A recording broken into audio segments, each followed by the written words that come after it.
مجلسا گلان آدموقراتیک آباکر و روجهلات سوریه ده 12 کانونا ده 1023 ده هف پیمانا جواکی یانو به 134 ماده آن اره کر. هف پیمانا جواکی راستی پیشوازیه که گرم آگله هرمه ده. درباره ده اندام دیوانا مجلسا زاگونساز یا کانتونا عفرین و شهبای محمد نعسو جروج آوا تیوی را آخوی و دیار کرکو وان جبو کومینو مجلسین لشهبای را مادین هف پیمان شیرو وکرن.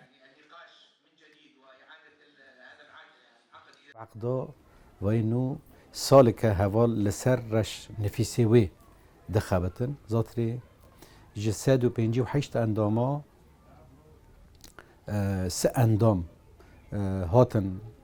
و قطاندن جنوب هوانا اوانا جبوی تحضیری رش نفیسی لسر سکنین براستی جی تقریبا 6 ماه برخوادا لسر وی سکناندن هات شکرن بشتی رش نفیس هات در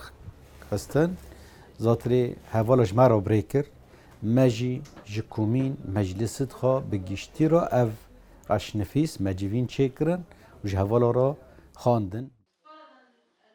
هروها محمد نعسو هف پیمانا جواکی وکه گاوکه ارینی و گرینگ بناف کر. لسر في اساسي كارو خبات دمي پیش دا لسر في عقدي اي ورا تشيكرون اي خا بريفا ببن واحتمال يعني اف عقد دمي پیش روجي دا الجبوي السوري وقتي يعني حلك چارسريكي سياسي ديمقراطي ورا تشيكرن يعني ممكن اف عقد جي زاتري ورا غيراندن جي يعني بنودن اي زيدا ببن كيم ببن يعني وكي حلكي سياسي ديمقراطي بسوريا كديمقراط را دمي پیش دا دمي يعني اف تشت دندر سوري بگشتي دا چه ببا هواجي تشتكي حق اجبر يعني بيكاتي دن بگشتي محافظة دن مناطق دن بگشتي جي يعني دندر سوريا كديمقراطيك دا يك عقد اي ورا سر راست کرن.